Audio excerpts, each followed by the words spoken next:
You know what really makes us mad? Is wasting money on CDs with only one or two good songs. Yeah. Tell them about punk.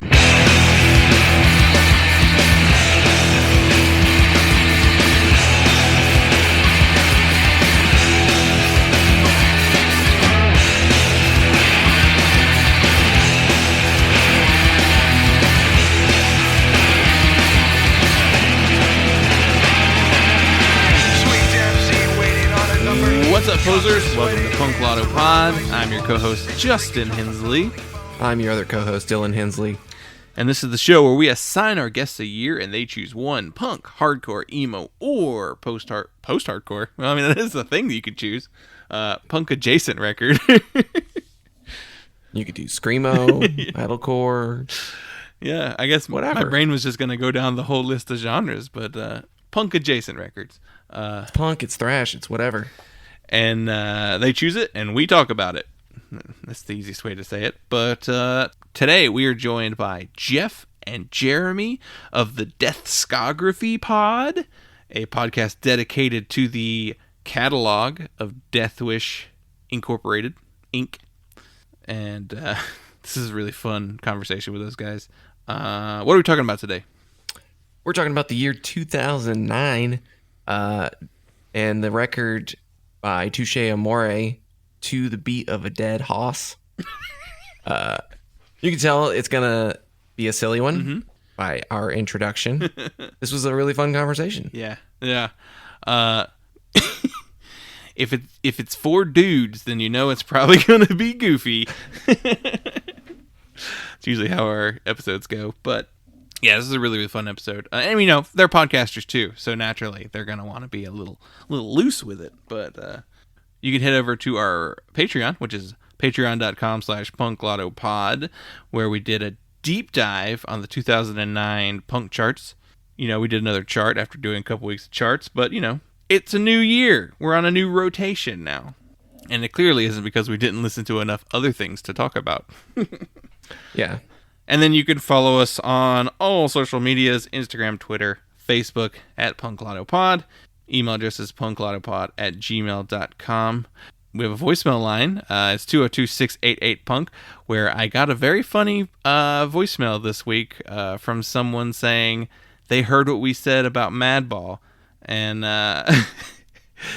I'll play it for you later. I think we'll have to do, we have two voicemails I kind of want to address, and on a shorter episode, I might actually do play those and let everybody hear them because it's very funny. I'm part of me is wondering if it's just Steve who called us. But yeah, you can call us and leave us a voicemail threatening to beat us up because of our opinions on Madball. But that'll be it for now, and enjoy the show.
special pleasure to see things black and shade.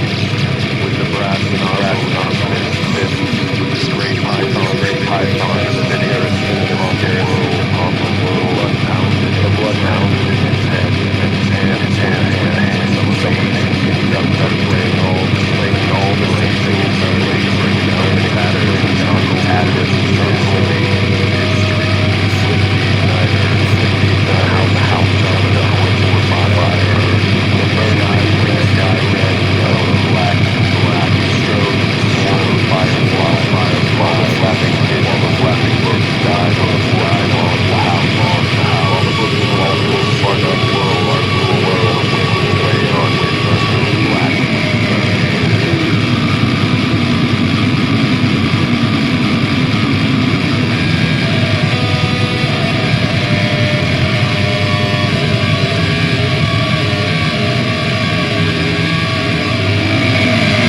It was a pleasure to burn. So we are here with Jeff and Jeremy of Deathscography Pod. Yeah. Dylan and I had a hard time trying to say that name earlier. Say it fast, though. Say it fast. Deathscography. Discography. This was a great choice on our part for a name. It's like a breakdown. Oh, shit. Little triplet. So, just so the listeners could tell who's speaking when, why don't you each take turns introducing yourselves? Oh, hey, I'm Jeff. If you've ever listened to Deathscography, I'm the one that is never prepared. And I'm Jeremy, and I'm always over-prepared, so it works out. It really does. It's very much the same dynamic we have on our show. Nice. Yeah, I mean, it's it's great for listeners to because it's almost like I get to teach Jeff. You know what I mean? There's always a pursued and a pursuer, okay? Like, it's never going to be 50-50. But, you know, having a podcast where, like, both hosts are, like, super well-researched and they're trying to get their information out at each other. Fuck them. Get them out of here. I'm really not interested in your utopian fantasy that you're trying to push. I don't prescribe to that false news. So you two host a podcast dedicated to the catalog of Death Wish Incorporated. Do they still use the ink part? They do. Yep. They absolutely do. Yeah. They don't on their like catalog numbers. They just switched to DW, but it used to be DWI. Yeah, they stopped doing that. But yeah, we have a phrase. It's a deep dive into the Death Wish Inc. discography.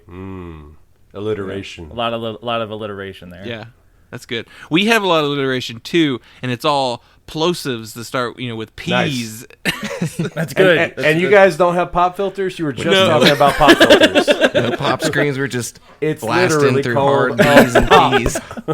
filter. Damn. It's don't think things through sometimes, but Yeah, but me and Jeff host that podcast. We're also in technically two bands together. Oh, that's right. That is true. We're in a band that's been a band for this year's 11 years. Yeah, it's weird. Called Machinist. It's like a metal hardcore thing, and then we're in a band called Pope Boner that we started during the pandemic. It kind of started like 5 years ago, and then didn't do anything, and then I restarted it because I was bored and I needed something to do, and I asked Jeff to do the vocals, and we put out like 3 records last year. Yep. So, you know. the prolific output of Pope Boner. Yeah. It's a thing. We're kind of like, I guess you could call us like creative partners too, because we kind of like, you know, we've been doing Machinist together for over a decade now, and like, you know, this podcast, and you know, also Pope Boner, like, also Jeremy, like when I was doing stand up for a long time, and Jeremy was like the co-writer, kind of like we kind of like formed a lot of those jokes and those sets together, and you know, we just kind of work really well together, so we're often each other's first, like, hey, what about this? Exactly. Jeff's the guy I reach out to when I'm like, hey, I want a friend involved, you know, so I reach out to Jeff. Yeah. So, and I'm the one who's like, hey, what if we interviewed each other, or what if we did an episode of the podcast, but I pretended to be you and you pretended to be me? I think it would be great. And Jeremy is like, and I send this to him at 2 a.m, of course. And like at like 8 a.m. when he has to go to work, he's like, and I'm like, I look back at what I said to him, and I'm just like, man, this had way more legs when I was super stoned. Damn. All right, never mind. Scratch that. You did do that one episode where you did pretend I was on it. Oh, yeah. Because I was like sick or something and we couldn't do it, so he did a bonus episode. I just had a recording of Jeremy saying interesting. And I just kept putting it in. It was so dumb. Oh. These are all really good bits. I think this should definitely you definitely need to do the switching roles episode for sure. That's our thing. We just do bits. That's all it is. It works, I guess. Well, you've been doing the show for, I guess, as of this recording, 78 episodes have gone up? Yeah. Yep. 78 official episodes. Right. We've done probably a half dozen bonus episodes and as well as 22 Patreon episodes. Yeah. So well over 100 episodes. Yep. Yeah. Total. I made the mistake of not counting our Patreons when we started doing those, and now I'm like, how many have we done? we try to just keep it at 2 a month. If any of our patrons are listening, they will currently be expressing their annoyance at the lack of some episodes. But the end of the year was stupid. We try to do 2 a month. So the Patreon's been up for almost a year or over a year now, but we've been doing this since pretty early in 2020 pandemic. Like when the quarantine happened and everything shut down, we started pretty quick because we were we had actually floated around the idea of doing the podcast well before everything shut down. Like we had just talked about like any other, group of friends are like, what if we recorded our conversations? It would be right. great. It'd be crazy. And we didn't want to just do that, obviously. And so we waited a long time until we found a subject that we thought could be explored that had not happened yet. And we decided we both, really liked Death Wish and the catalog of those bands. And so we were like, let's fucking do a whole catalog. And at that point, we didn't know any other podcasts doing that. And then all of a sudden there were it's all 6. of us had the idea at the same time. Yeah, we all thought of it like End on End and Meep Meep. Meep Meep, and then there's one that does one on Revelation. There's one that does it on but we started ours, and then within a month I found 3 others, and I was like, this is crazy. Yeah. Yeah, the closest thing I think I'd seen before that, the label focused ones, you'd see the band focused ones where it was one song for from per Blink-182. Right. Yeah, That was the big one. Yeah, so it's it's a weirder I don't know, taking one song and spinning a whole episode on it's kind of. Was it like a Jeremy, you remember, I'm sure, where they did a scene of a show? It was every scene of it might be Star Wars. It might be Star Wars where they do every scene of the movie, and it's each episode is just that scene. Yeah, it's some ridiculous shit like that. Yeah, there was a genre too of podcasts. It was 1 minute of every minute in a movie. That's the whole podcast. I guess it's an excuse to kind of just have a podcast about nothing.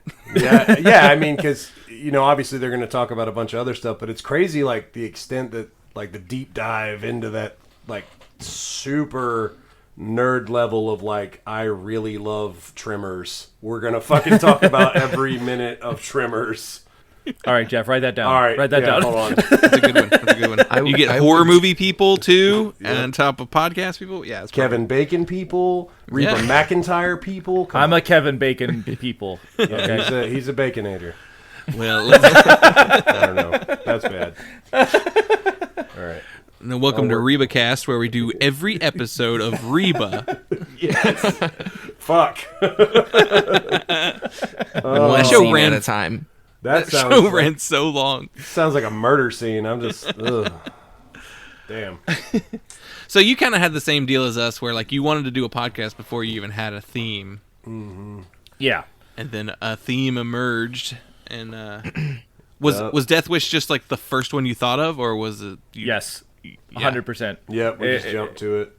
It was me and Jeff. Our friendship started really on like heavy music, and so like Death Wish has been like bands on Death Wish have been in conversations since we became friends, and so it just made sense that was the label that we chose. It's turned out to be very interesting because, especially in the early part of the discography, like I didn't know fucking half the bands. It's like Death Wish to me starts right around where we are with the podcast now. You know what I mean? Like a lot where we're at currently, I'm like, oh, I know these bands. It's almost like it's almost 100 releases in. Like yeah, exactly. Like there's a bunch of shit early on that we were like, I was like, who the fuck is this band? Yeah.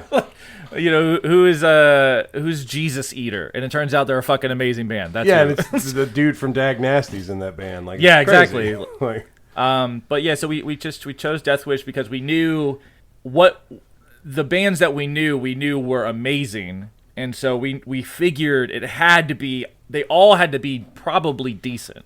Yeah, it would be cool to find bands that we had no idea what it was, but it was already linked to that label. Yeah, and we also kind of we didn't want to just like shit talk. We didn't want to like talk shit on people's stuff. It's like there's plenty of things that we don't like, and we talked about that on the podcast, but like, we didn't want to do like, I don't know, like a label like Epitaph, which has had some amazing releases, but has also had a lot of terrible garbage. And so we didn't want to just be like, well, today we're talking about this shit ass band. You know what I mean? Like we wanted to choose a label that we both thought like, okay, this is probably like 90% good shit. You know what I mean? The views expressed by Jeremy Maguire do not reflect the views of, I'm just kidding.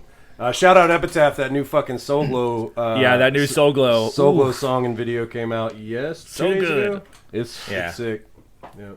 Dylan and I have talked about how Epitaph, like in the last like 2 years, has seemingly been like, what's cool now? And like actually went and found those bands. What are the kids into? I'm gonna get off Facebook. I'm gonna have to get on Instagram. Hold on. I don't know why Epitaph sounds like an old man. I don't know. Where? Because he is an old man. Yeah. That's why. Well, Mr. Taff.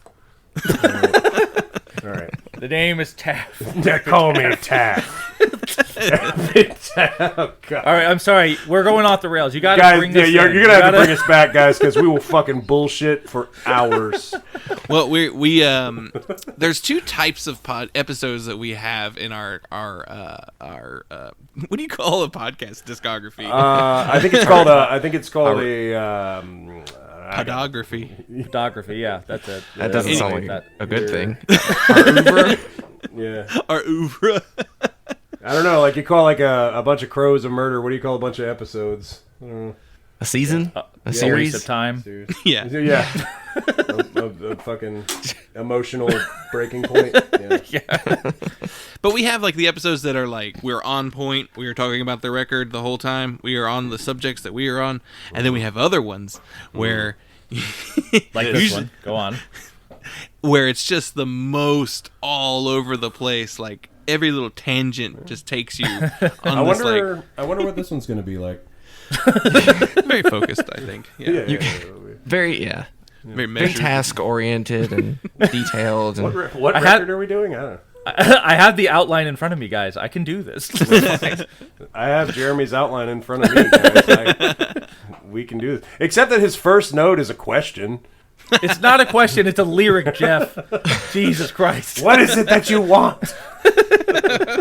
Did you do this on purpose? Did you send this to me on purpose? All right. I can see the regret in you guys' faces right now. No. These are the ones that I always think about later, where I'm just like, God. No. These are tears of joy. It's fine. Yeah, it usually happens when there's 4 people on the line too. Mm-hmm. That's usually when it is the wildest. But I think it's hard no matter who you are. When you have 4 people on, it's just like there's just too many directions that it can go. It's a lot. Yeah. How many were on for Expositions? Was it 5? If we had 5 people, that was a lot. Dude. It was. That was a lot. We've done that. I was like, I don't even know who's talking right now. I don't How many was on the Pulses episode, Dylan? I think it was like 5. I think it was you, me, and three members of Pulses. Too much. so crazy. Like 2 in one room, and then like another guy on his own, and then us. Ugh. Luckily, I didn't have 5 files to try and mix together. But. Yeah. Well, shit. So, the podcast is really cool. You've had some crazy guests on your show. Like, how did you get these people? Blows our mind. I don't know. I mean, I'll step out and say it. It's fucking Jeremy, man. Like, he does the work. He talks to people. He gets the emails. He gets their email, and then they give him another email, and then they give him a, like, he's willing to do it, and he's just like landed some really crazy. Like, I think the first biggie was Justin Pearson. That was a big one. The Locust and all that shit. And we were just like, at that point, we were like, fuck, like, well, that's it.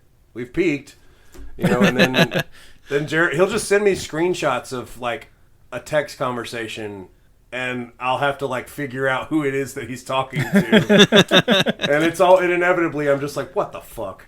Yeah, it's like, oh, that's just George from Blacklisted or Dwid from Integrity, and it's like I will say, like, we've reached out to every single band we've covered. Not every band has reached back.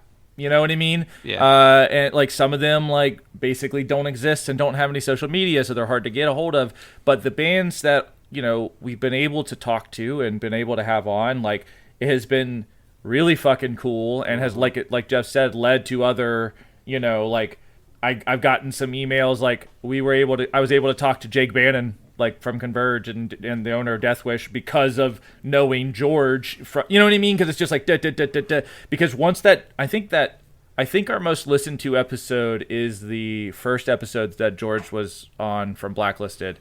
That was like a big thing, and that led to a couple other people coming on, which was really cool. I think when some names, quote names, whatever, like bigger guests started coming on, like it definitely like opened up a lot of avenues for us, because like it just added legitimacy, I guess, in the eyes of like other potential guests. And they were like, oh, these are those kids that fucking hit me up about the first record we put out on Deathwish. Maybe I'll talk to them this time, because, I mean, these guys are on and they wouldn't co-sign if it was something stupid. So we'll do it too, maybe. Like literally, like, we're going to have, not to get too far ahead of ourselves, we're going to have Dominic from the band Pulling Teeth on the next time we cover them, because he's friends with Dwid from Integrity and heard that episode. You know what I mean? So it's like, and he reached out, was like, yo, I want to come on. I was like, perfect, let's do it. You know what I mean? So, yeah, and plus the way you have your show set as like focusing on a label, like anybody who's friends with those people will be like, well, I put out a record on that label. I want to do this. Exactly. Whereas like with Dylan and I, we're just like, it's random shit that whatever the guests choose sure, to talk about. Yeah. So it's like, wouldn't it be crazy if you like found out what record they wanted to talk about, and like the guests were like, dude, this is my favorite shit, it blew my mind, blah blah blah, and then you get somebody from that band to come on also as a surprise. It's like you just blindside them with it, and like, oh, by the way, here's your idol. well, yeah.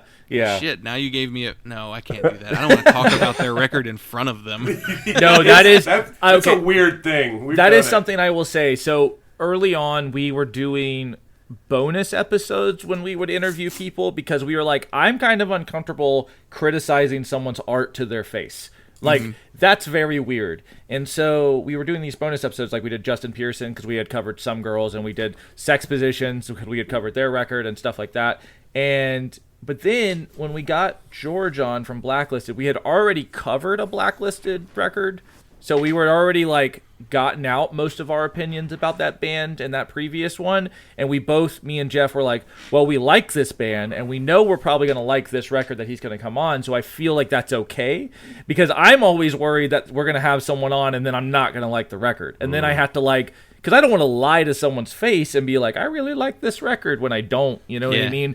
But like, so it's just this weird line where it's like, we covered an Integrity record early on, and then we were like, well, we like Integrity, so let's see if Dwid wants to come on this one, because probably gonna like this, because Integrity's Integrity, right? So yeah. But like, when it comes to a new band that neither of us have heard, we're definitely not gonna have the band on because we might not like it. You know what I mean?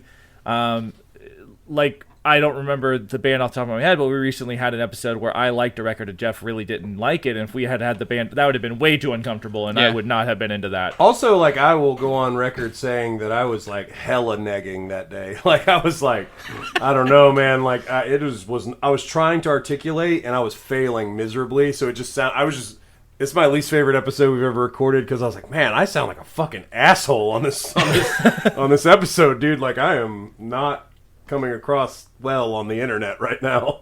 But yeah, we had to work through. I'm on one level, I am glad that we kind of did as many episodes as we did by ourselves, because we definitely needed to like figure out how to talk about music in a way that was like totally interesting and engaging and constructive, and not just like, I didn't like it, you know. Yeah. Right. To be able to have the conversations with people where it's like they picked a record and then like one of us liked it, one of us didn't, to be able to like kind of like broach that opinion and be like, this is what I thought of it. I didn't care for it, but I get where you're coming from. But to do that with an artist with their record that has any kind of legacy, that would be like, no way. yeah, for sure. It's scary. I've definitely like listened to some other podcasts that are like kind of in the same vein as us, and like something that I came away with that I immediately like texted Jeremy about was like, I don't want to come across as like just shredding or ripping or dogging on a record, because like, I mean, it might get listens or views because of course drama breeds interest, but like I just don't want to go about it like that. Like, that's not what we want to do with our podcast. We don't want to just bitch about stuff or talk trash about stuff. We're not trying to pitchfork stuff. Yeah, it's like, well, we're not trying to pitchfork stuff, but we're also not just trying to like I mean, yes, I love Death Wish, but I'm also not trying to bullshit. If I don't like something, I'm going to say I don't like it. Like, I'm not going to just lie. Totally. So it's like this weird, it's this pretty big middle ground of just like, even if I don't like a record, I'll try to find something I do like about it, and then, but then I will fully admit, be like, I'm never going to listen to this again. You know what I mean? Like, so. Yeah, and you don't work for Death Wish. Right. No, we have no affiliation with them. Like, you're not marketing their records for them, Right. It's like, and I think that's why we felt comfortable doing it. We've had people ask us like, are you guys affiliated with them, and da-da-da-da-da, because I think there is I think Polyvinyl does a podcast that like they're producing about their history, and it's like, that's a very different kind of thing. You know what I mean? And it's like, that's not us. That's not what we're doing. No. Yeah. Like, and also like, we've gotten some pretty good traction with Death Wish on their socials, I guess. Like, they reshare our stuff, and like, and I think that led to some confusion for some people. Like, they were like, oh shit, like they're part of Death Wish or they're with Death Wish, and we're not at all. Like, the early episodes, Jeremy, like, well, like, not the first 5, but we got bitched at by some people, and so we quickly added in like, hey, we're not fucking professionals, we're just fans, we're doing this thing. And then like later on we stopped saying that because we got a little more comfortable with podcasting, and like we were like, well, yeah, it is like the way we were doing things originally, Jeremy changed and became more research driven and more like there are sources. And, he can go back and say, hey, fucking no, I fucking read that right here in this article that came out on this day. If somebody bitches or whatever, or somebody says something. And so, it became not scholarly by any means, but it became more researched and more serious as we went on and as our listenership grew, because we wanted to try to do the best. Jeremy wanted to try to do the best that he could. I continued exactly as always, and I said, "You're doing a great job, bud." We had a little bit of growing pains too, and along those lines, because our original way of doing the show is like we chose the records kind of at random, so it was more like it was a name we recognized, and it's a record that seemed like we should talk about it. We listened to it and talked about it, and then we would give like negative reviews on stuff because we didn't like whatever we didn't like. Right. And then we wound up getting some negative comments from like people in the band, right? And it was just like, ooh, let's rethink this. Like, we have a lot of negative reviews on our iTunes, and it's all from like basically the first like 40 episodes where it was just us saying, I don't think that Millions of Dead Cops record is going to be very good. And then, Ooh, yeah, it's a way to make people mad. Yeah, that is a way to get a response. It is, and that's why we have a 3.8 and not a 5. Yep. Yeah, I think our first intro episode originally was recorded on just a microphone that me and Jeremy were sitting next to each other, holding, and I don't think it ever saw the light of day. I think we re-recorded it because we were like, we don't want to start like this. People are gonna destroy us. Let's redo this. Yes. No one will listen to this. But we tried a very, very early attempt at a podcast before we had our angle, where it was just two dudes shooting the shit, and it was not something that anyone should ever listen to. Yeah, you don't want to. I mean, you don't want to hear a couple of white guys talking. That's what that was the first thing Jeremy said to me when we first started talking about a podcast. He's like, "Yeah, but I don't want it to just be some white dudes talking about nothing, because that's every podcast. We're not fucking doing that." I was like, "It's not happening." Yeah, how many we were going to have a subject and we were going to fucking do this. Yeah. There's been so many times too where it's comedians that I like and they have a podcast and I'm like, hell yeah, I love these comedians. And then it's the same thing. They're just sitting there just talking about whatever. There's no angle, there's no gimmick. Yeah. And it's just it gets boring because it's just not funny. It's this is clearly not your A material because you're just off the cuff, and also I don't give a fuck about what y'all are talking about. Y'all are interested in it right now because you're talking about it, but right. Me hearing it 3 years later on the internet I don't care at all. Yeah. Is there anything upcoming you're willing to talk about, or are you kind of keeping it a little on the down low? When is this coming out? It'll be next week actually. Next Wednesday. Cool. To be honest, the end of the year was really rough personally for us, and not to go into details or anything like that. So we kind of took a little time off and are kind of just regrouping sort of thing, and we're gonna definitely the first episode back we're covering a Narrows record, and I'm really excited about that because we definitely liked it, and I've been talking to them, and maybe they have a lot of records on Deathwish. I don't know. It's just we don't like to overpromise because we do a podcast regularly. It's sometimes it's okay, so we have this 1 week window where we could have someone on because it makes sense for the record, but they're not available. Yeah, we don't pre-record a lot of episodes. We try to keep it topical. Because a part of the podcast is we have a whole repeat section where we just talk about what we've been listening to and news, because we want to cover Deathwish news, and so it needs to be okay, so this is happening right now, and so we try to do it we were doing one a week. When we first started, we were doing two a week because we were so bored, and and then we switched to one a week when things started. I got a job again and stuff like that. But now we're doing one every 2 weeks, just because life got really fucking weird. But it's still just we're trying to remain topical. We don't bank episodes. We do them when we can, and so it's that lends to making it so that we can't always get guests and stuff like that. But so again, I don't want to overpromise, but I will say I am talking to people about coming on. So we'll see. Well, that's cool. I'm always excited to see who you actually manage to get a hold of. So that's always really fun.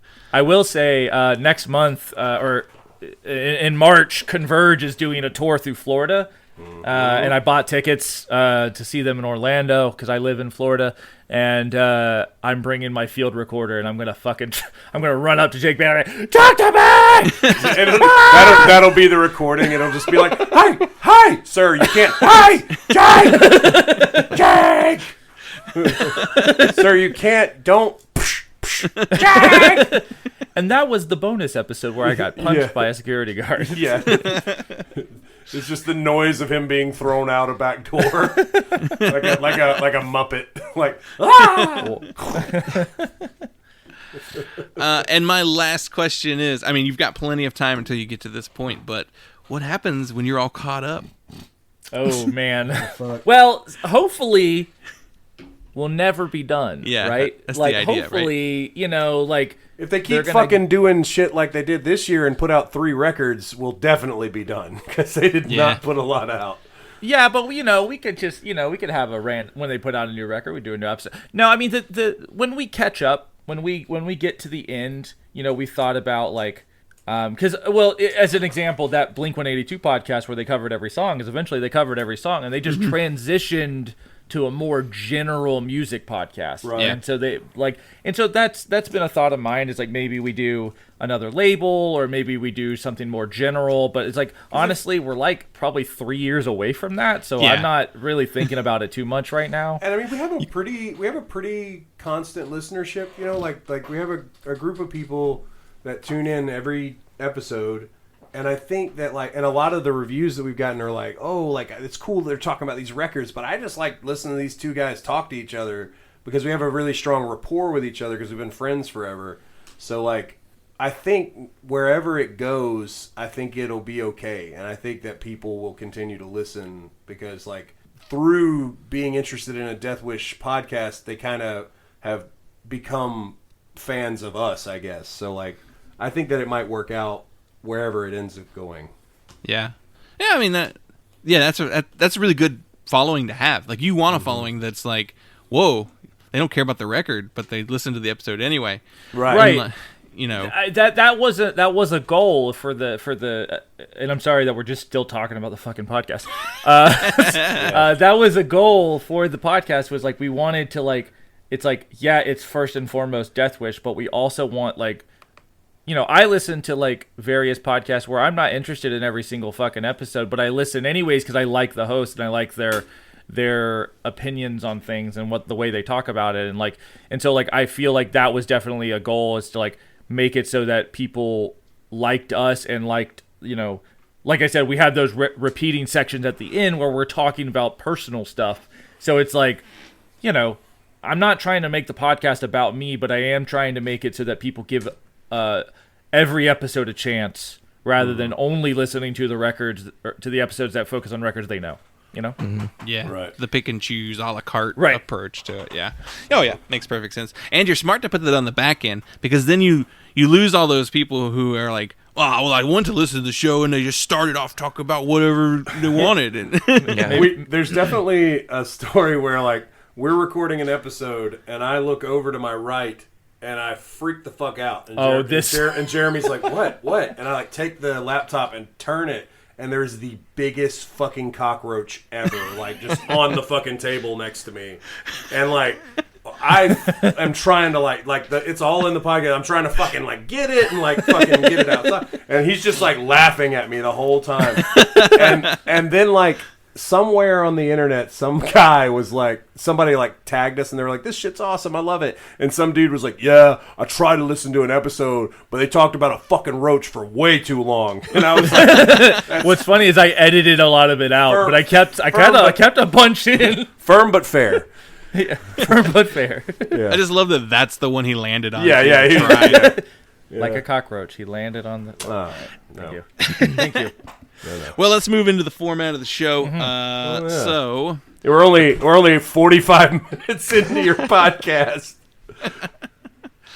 Oh yeah, I could already tell. Like just from like when we turned on all our cameras, I was like, oh, it's gonna be a long one. The signs were there. Yeah. Nice. So Good. the Those premise, are good ones. The premise of the show is we sign our guests a year, and they choose one punk, hardcore, emo, or punk adjacent album from that year for us to talk about. And before we get into the record you actually chose, we gave you the year 2009. So what are some records that came out that year that you considered talking about? Well, I would say, so I wasn't sure. The big one for me, and Jeff said no on this because he is unfamiliar with the band and unfamiliar with the record, and I also just agreed to no because I was like, I don't really know if I wouldn't call it punk adjacent at all. Is Manchester Orchestra's second record Mean Everything to Nothing? That came out in 2009. It's one of my favorite records of all time, and I was like, I want to talk about this record. I was like, well, I don't think we should. I don't think. And then, but as far as like like records that we really considered that would make sense. Magruder Grind put out a record that year. That's an amazing record. Weekend Nachos put out an amazing record that year. Who else? Rise and Fall. Jeff. Oh yeah, Rise and Fall put out a record. So okay, Jeff, you want to say why we didn't cover maybe a Converge record also came out that year? So obviously, like, let's just fucking get the elephant out of the bag. That's not right. No, fuck it. That's fine. Let's get the cat out of the bag, the elephant in the room. I don't know. Let's give the cat an elephant. Yeah. Anyway, obviously, like, the biggie that came out in 2009 and arguably the best hardcore record or whatever is Axe to Fall by Converge. But we haven't covered it yet on Deathscography Podcast, and we were like, well, we don't want to give our hot takes to them. Why? Don't burn one over here. No. Yeah, there's a Converge record. I think there's a Blacklisted record. That Mastodon record came out. Crack the Sky. The Space Monks. Yep. Yep, they did a but thing. To be honest, I mean, there were a lot of great records in 2009, but to be honest, it when we got the year, I didn't have anything come to mind immediately. And it wasn't until I did some digging that I found the record that we're gonna talk about. Shark Bites and Dogfights by Skindred. Come on. Come on. But yeah, because New Junk Aesthetic by Every Time I Die also came out in 2009. Yeah, like, but for me, I didn't want to do that because I'm actually a bigger fan of The Big Dirty, which is the record out before that. And so I was like, I was disappointed by New Junk Aesthetic, but that's a different conversation. Just tell us how you really feel. I will. So yeah, but 2009, I was 19 and I was in my, I was really early in college, but I was still in very much my, like, I'm listening to a lot of high school bands that, but I'm also discovering, like, I moved to Atlanta for college and I was also discovering like real hardcore, like Foundation. And are you out of A Day to Remember at this point? Because Homesick Homesick came out in 2009 as well. So I was on my way out. I liked Homesick for sure, but then, like, by the end of that year, I was like, okay, I think I'm kind of done with this. I was super into A Day to Remember. Like that kind of easy core, metalcore stuff. Yeah, definitely, I was super. But like, sorry, I'm just gonna interview Jeremy on you guys' show. Sorry, fuck. But what I was saying is, so like a lot of these records that I just brought up that we thought about covering, I didn't listen to until much later. Like, I just wasn't into this type of music at that time. And it wasn't until I started to get into heavier bands and stuff like that. Like I said, I moved to Atlanta right as Foundation was like taking off, and I was like, holy shit, this style of hardcore is insane. And I like went into that really hard, and like, but I was also going to the Masquerade, seeing The Devil Wears Prada. You know what I mean? So like, I was very like weirdly all over the place for that. So like I said, 2009, just like not a lot of records that I like was drawn to, except for that Manchester Orchestra record. That record's amazing. But there is a Foundation record in 2009. Yeah, I know there is. It's a good record. It's not their best record though. So yeah, right. Yeah. I didn't want to cover it. Yeah. Dylan and I, we did over on our Patreon, we did like a dive on the records that came out in 2009, where we just kind of like go through like the list that I originally sent you, and just like go through the albums that came out that year. And it was weird because, like, going through it, I was like, yeah, 2009's got to be a huge year. And then by the end of it, I was like, okay. Yeah, you're like 50 records that I really like still, like maybe, And like a lot of bands put out records, but like in those bands' discographies, I wouldn't say they were a lot of their best works. Yeah, it's a weird year for sure. Yeah, it is a strange year. Yeah, which is funny because, like, you don't really think about. I feel like most people don't think about music in that way, where you're like, oh, it's a weird year for music. No, it's like, no, there's always new stuff that you're finding, or, but whenever, like, you go retroactive and you go through, like, a full year's worth of stuff, that's when you're like, weird. Yep. Either the year wasn't good, or I just wasn't paying attention, Well, what are some 2009 records that you guys like? What do you got, Dylan? Let you lead us on that one. I will give my opinions on that Converge record. I was really looking forward to that one because I had gotten into them when right when No Heroes came out. So I was like, I loved No Heroes, and I'd like gone back and bought some of their other records, and was just like a super fan at this point. And I remember being really disappointed with Axe to Fall. Like, not like I didn't like it, but it was just like there was such a big hype, especially with all of the contributors. Like, having Steve Von Till and having like the Gengistron guys and like all these different people that I was into, that I knew who they were. And then like I listened to the record and I'm like, they didn't really add anything to it. And it's kind of like a pretty good Converge record. Well, I was going to ask you to be the guest on that when we cover that episode. I'm not going to do that now. I was about to say. It's been cool being on you guys' podcast. I got to go, man. We are legally, we can't talk shit about Converge. We work for Death Wish, so, you know. He's never going to get that Jake interview now. Never, ever. Revisiting it now, I can definitely appreciate way more about it that I missed then. Good save. Good job. But there is, because I was listening to it this week, and I'm like, Dark Horse, Reap What You Sow, Axe to Fall. I'm like, damn, back to back, just like bangers, fast pummeling stuff. And then I don't remember which track it is. It's probably the 5 minute, 6 minute, almost 6 minute track. It goes. And I'm like, wait, what does it do? Hold on. It does a little. Let me close my eyes. Does a little like a little surf guitar. Like, how does it go? No. But specifically, how does it go? How does it go again? Thank you. And I'm like, just drops, just like that. We're just gonna hit the wall. And it's not that that's even a bad song, but it was just such a like dynamic shift that I'm like, that must have been it. Like, that must have been it for me. Like, the dynamic changes that they did on that record were not what I wanted as a 19-year-old. Right. Yeah. I think that Converge is a band, not to jump into it too far, but I think Converge is a band that like is always going to do that to people. Like, they're always going to change things or move things, and it's just kind of like, this is not what I wanted. I want you to do what I want you to do. Mm-hmm. Yep. You know, and perfect example is that record that came out last year. Yeah, the Blood Which I loved.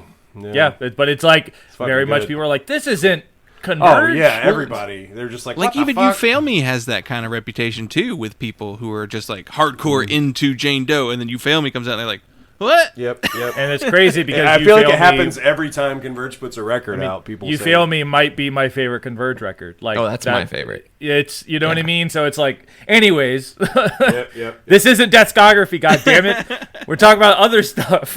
But anyway, speaking of Death Wish records, though, that Blacklisted record, No One Deserves to Be Here More Than Me, fucking perfect. It's a great record. I love that record so much. Yeah. Let's see. Looking at like the stuff that came out that year that like I really liked. I don't know. Like, I have a couple things that like I've been looking at. Like, I like a lot of melodic stuff. So like American Steel put out a record that year, and AJJ put one out that I loved, and Boom Boom Pow by Black Eyed Peas. I'm pretty sure I bought that record from my dad on vinyl. Because for some I thought reason, you said from your dad. Like he's selling them out of his trunk. You know, he's like, I got it. I got that fucking boom boom pow, dude. It's kind of like the beginning explosion of Miley Cyrus. Like, you got Party in the USA and The Climb. Like, that was happening. Poker Face by Lady Gaga dropped that year. Oh yeah. Oh, so I guess in terms of pop, it could have been a big year, but I'm just not a pop person. By heavy music. We've talked I don't know why I just made faces on the podcast. No one could fucking see that. I'm stupid. God, I'm stupid. We've talked about in the past this time period. There's like kind of a couple years span. I feel like it's like 2007 to 2010.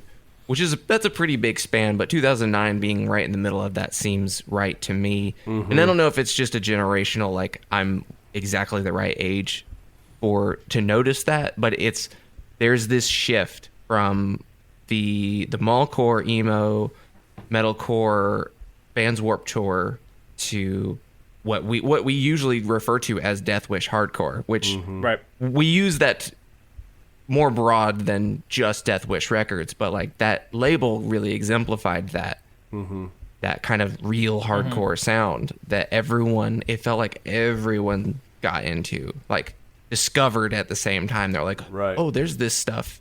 This is like real hardcore. Right. But this is an interesting year where I have a little bit of that overlap, like being into some of that stuff, getting into the newer hardcore stuff, but then also still listening to like that Between the Buried and Me record that came out, or literally what I was on Fire. Literally what I was gonna say. Like I was super listening to like Between the Buried and Me, Dead to Fall, like these like kind of like progressive metalcore kind of bands. Like, or, obviously Between the Buried and Me has gone on to be like a progressive metal band. Yeah. But like these like hardcore bands or metalcore bands that had like like Unearth, they had like a little more like shred shit going on. I was definitely listening to a lot of like that around this era. I revisited that Between the Buried and Me record this week too, and God, I couldn't finish it. I was like halfway through it. Which one? Is it Great Misdirect? Is it that one? Yeah, it's that one. Yeah. Yeah. It's the follow up. It's the follow up to Colors. Come on. Yeah, Colors is a great record, but I loved Colors. It was like one of my favorite records when it came out. And then I remember listening. I remember sitting on the couch in the lobby of my dorm in college listening to that Between the Buried and Me record when it came out for the first time, and just being like, who cares? Damn. Did you know that Between the Buried and Me in 2021 released Colors 2? I heard that, but I haven't listened to it. I haven't listened to it. Yeah. Damn. I definitely worked at a college radio station when it came out, when Colors came out, and I played it. They had a thing where they sent, obviously they sent promo copies. They were still sending CDs at the time, and they sent a promo copy, and it was like, hey, like we're trying to get people to play this record in its entirety. And it was a college radio station, so there were no fucking rules. I could just do whatever I wanted. So I did it, and they sent me I actually sold it later for money, but they sent me a printout, a piece of printer paper with a picture of Snake Plissken, Kurt Russell as Snake Plissken on it, and it said, nice. Nice, sick. He's wearing the shirt, but it's a picture of him on a motorcycle, and it says, Kurt says Colors kicks balls, and it's like, and like all of them signed it, and I had it framed for a long time, and then like during COVID, during 2020, I was out of a job because I do production work. And, there's nothing happening. And I was, like, selling everything just to, like, exist. And I sold it to this guy in Florida who's, like, a huge Between the Buried and Me fan. He was like, I'll fucking pay you money for that. And I was like, I will give it to you for money. I will agree to that transaction. Yeah. Yeah, this was the time period where the emo revival was really, really taking off during this, so, like, Snowing put out a record, Algernon put out an EP. Like, you know, that kind of stuff was blowing up, in the process of blowing up. And actually, it's kind of segues a little bit perfectly. The record we're talking about today kind of lives in that world It does. And in the Death Wish hardcore world. So let's transition. It's like I do this. That was a good plan. Yeah. Totally random selection there, but we gave you 2009, and you selected Touché Amoré To the Beat of a Dead Horse.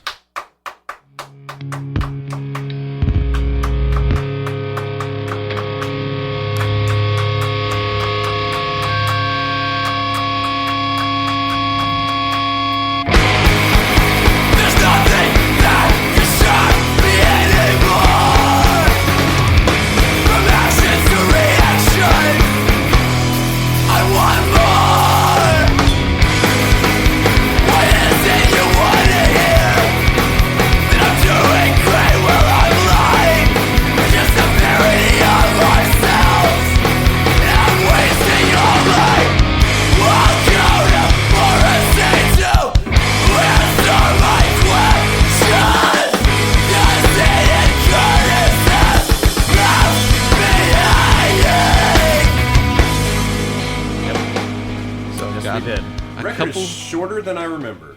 Honestly, yeah. I was like, fuck. I thought it was a little longer. It's like 18 minutes long. Yeah, it's great. It's great. I love it. I was like, I got to listen to it like 3 times in a row today. I was just like, this is awesome. Not considered a full length by Eulogy Records standards. Oh yeah, so you know, fuck them. The record label Eulogy, we put out a record with them, and they were like, you have to.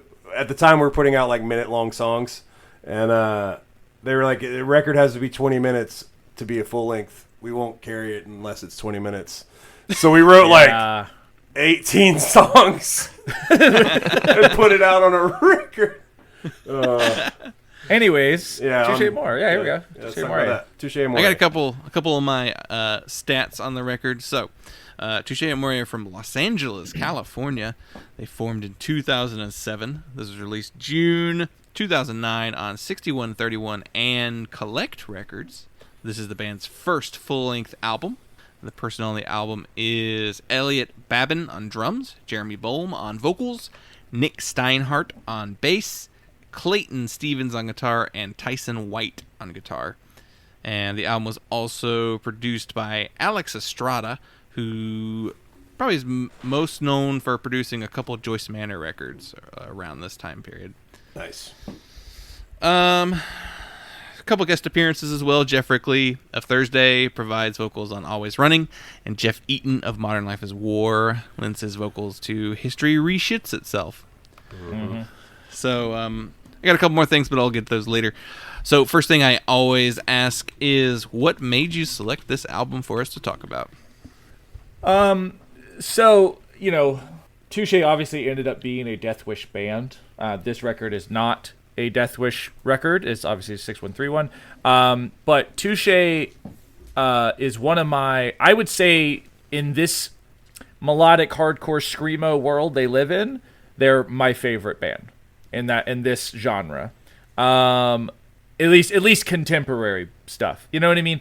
And so when I saw this record, it was definitely like I immediately screenshot it. I was like, I'm sending this to Jeff. I think this is one of the ones I want to talk about. And then, like I said, we talked about the other stuff, and I was like, that all's cool, and I like those records, but I really like this record, and I like this band's overall discography more than I like probably those other bands' overall discographies. You know what I mean?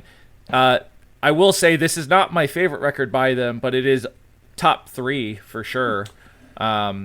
I think that it's a really important record when you look at like what was happening musically in that crossover time period, like you were talking about. Like, for me at this point, like my inklings of bands in this style were 100% La Dispute. The names I saw were La Dispute, Touché Amoré. Mm-hmm. That's it. Yeah, like 100%. You know, La Dispute had come out with the fucking huge record like 2 years before. Is that the fucking at the bottom of a river, whatever. Somewhere at the bottom of the river. Yeah. And then Vancouver was way earlier, but then, you know, this band was like the other one. It was like La Dispute, which I was super into, and then like Touché Amoré, which I wasn't as familiar with. I just knew that they were like the other biggie in the genre at the time. So I was like following La Dispute actively, and I was aware of Touché Amoré. But if you had to pick a third, who's the third band in that line? Who do you think it is? At the time I wasn't really aware of them, but like thinking about it like now, I would say like pianos maybe pianos. The teeth. Absolutely. That's what I was thinking. Yeah, that's the answer. When you were saying like the 1 and the 2, and I was like, and the third was pianos. Yeah. Well, so for me, pianos, I didn't really get into pianos until much later than the other two. So that's why it's like, at the time, I don't even think I knew who that was, but I was definitely aware of La Dispute. Same thing with me, like Jeff said, La Dispute was my shit for a while and around that era. And Touche, like, I think I became aware of Touche because they did that split with La Dispute. You know what I mean? And I think I became aware of pianos because of the split with Touche. Right. So it's this weird transitive property. Right. But that screamo wave, there's a name for that wave of what is it called? Oh my! I think maybe it's called the wave. I don't know. Yeah, it is. Like I've seen people refer to 2011 being kind of the wave. Like so like I think stuff like Title Fight and Feeder maybe fall in there. Definitely Title Fight. Absolutely. Yeah. And I think that Touche, at least at this point in their career with this first record, is definitely the heavy band of those bands. And it's funny because, like I said, I wasn't as into them at that time as I am now. I was definitely way more into La Dispute, but going back, this record is like, they from this point on, like from their second LP on, they start to get lighter. So this is like the most aggressive record they have, in terms of just like writing style, I guess. Like they have lots of pretty stuff on this record, but I think that this is you could still definitely call them a hardcore band at this point, if loosely or whatever. And then like starting with the second record, you're like, are they? You know what I mean? It really like starts to go on. I think that like exactly what you're saying is correct. Like they did this, and this is the sound that kind of like defines a lot of bands after them.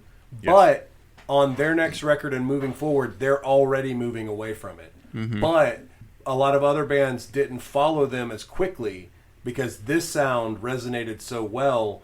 So like a lot of other bands began to appear that sounded like these bands, and these bands were already leaving that sound behind, but these other bands didn't do that. So they kind of like created this wave or whatever, or they were a huge part of it, and then they quickly bailed out and went somewhere else. Mm-hmm. Not to sound negative, they didn't bail out, but No, I was trying to make a surfing reference because it's the wave, but they totally shroud the gnar, and then there it is. It is. God damn it, Dylan. What is your? Let's see. How do I always word this? What is your prior? Before doing this episode, what is your prior feelings or opinions on Touché Amoré? Before listening to this for the show. Well, we go back to 2009. Tell us a story, Dylan. Dylan on Tumblr. Nice. Oh yeah, there it is. Okay. That was your Tumblr name, Dylan on Tumblr. This record was inescapable. This band was. It was just like every page is like someone's reblogging a track from. I fucking love record. the first adjective that you inescapable. Used was inescapable. I mean, the hype was.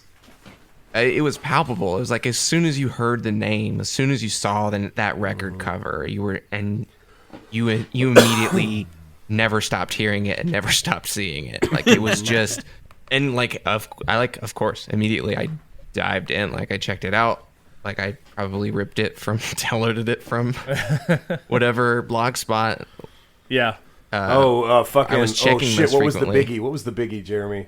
Oh, I mean, from California, the one that was connected to the dial. Toxic Breeds. Toxic Breeds. Yeah. Toxic Breeds Funhouse. That one. Turns out that person's kind of a piece of shit, but whatever. Damn, I didn't know that. I knew somebody else from the dial was, but that sucks. Sorry, I didn't mean to bring it up. I mean, who would know? Who would suspect that the guy who just like steals bands' albums and puts them on a blog spot for free? Yeah. Anyways, that was the style at the time. It was. It's edgy. So yeah, I mean, I knew this record from the beginning. Like, downloaded the EP that they had, the self-titled EP for it.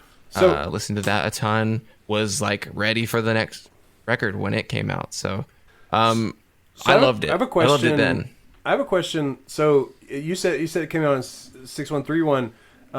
I wasn't aware of that because when I was looking today, it just says like they own, like it says Touché Amoré as the as the copyright, but then I remembered that they had like redone, they had re-recorded it at the 10-year mark, and I feel like they probably just got they like were big enough that they were like, hey, we're gonna buy it back, or maybe they got it back, or I don't know. I would assume that the rights just expired, right? Like the whatever, and because they re-recorded.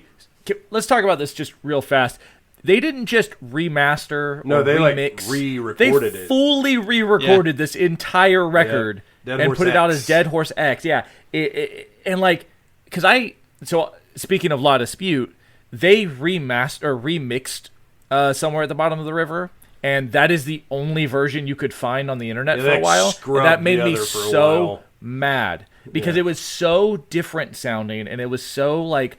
It was like better quote unquote, because it was like cleaner. But I was like, no, I liked the rawness. Just I liked rewriting history, like right. But then Touché, they wanted to do the same thing, but instead of getting rid of the old one, they just re-recorded it. Smart. And I love that so much. I think that's so fucking cool. But I guess the record before, like the EP or whatever, the demo, 7-inch, it currently belongs to No Sleep. So I guess yes, it came out there, and then like this came out on 6131, and I don't remember who did the next record. Deathwish. It was they go to Deathwish in 2011. So yeah, it's No Sleep to 6131 to Deathwish. Gotcha. So gotcha.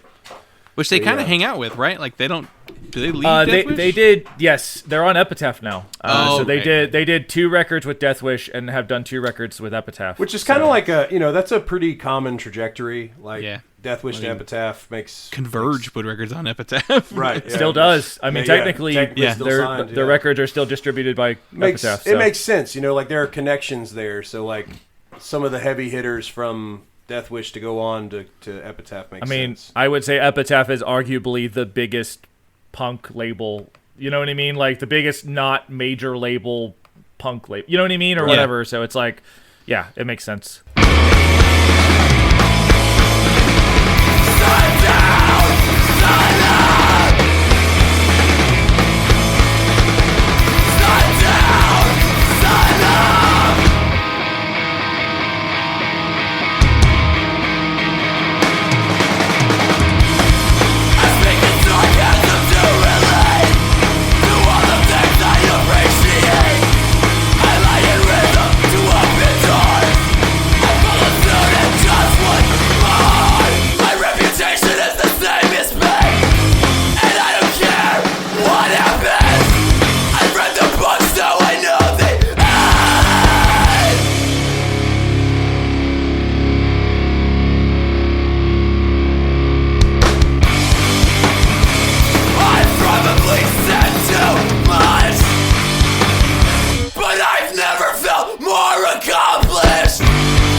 But yeah, so I wanted to. So one of the reasons I got drawn to this record was the artwork. I wanted to talk about that specifically.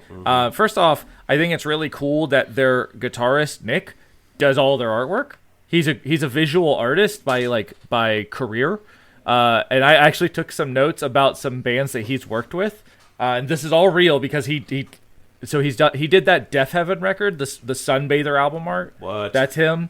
Yeah, he's done Single Mothers, La Dispute, Jimmy Eat World, but then he's also done bands like The Decemberist and City in Color, and then also had some design work for Britney Spears, Pink, and Migos. Crazy. Because that's his career. Right, He's like he works for a Yeah. And I was like, holy shit! Like he may not have created the full art for them, but he had a hand in doing stuff for them. And I was like, and I just think if you go to his actual art, like the stuff that is fully his, he has such a cool style that and I mean, like you were saying, this shit was all over Tumblr. It's very, very, it draws your eye. It's literally a black cloud. Yeah. Yeah. I think it's really cool and really striking, especially for this time period, because it's just fucking black and white darkness, and it's like, because when you look at stuff like from La Dispute, it's a lot more colorful and a lot more, whatever. It is just like it stands out in the Touché Amoré discography, because they, even after this, they've gone on to do more and more color stuff and different things like that. So it's just like, it's so cool. I don't know. I just really fucking like the artwork. Yeah. There's something about it that is just, it's really striking. Like it really jumps out from whatever page it's on. I don't know what that is, if it's like the negative space, if it's the way that there's black and white, like so extreme, and like nothing else. Yeah, like you're saying like the negative. It's like, yeah, because like, your eye is drawn to the white because it's a lighter color, but like the predominant subject is this giant black cloud. So it's like the negative space is almost, it is the subject. You know what I mean? Mm-hmm. Well, I think a lot about like the for me, it's about the balance between the two. Like, so if you flipped it on its side, it's kind of split right down the middle, black and white.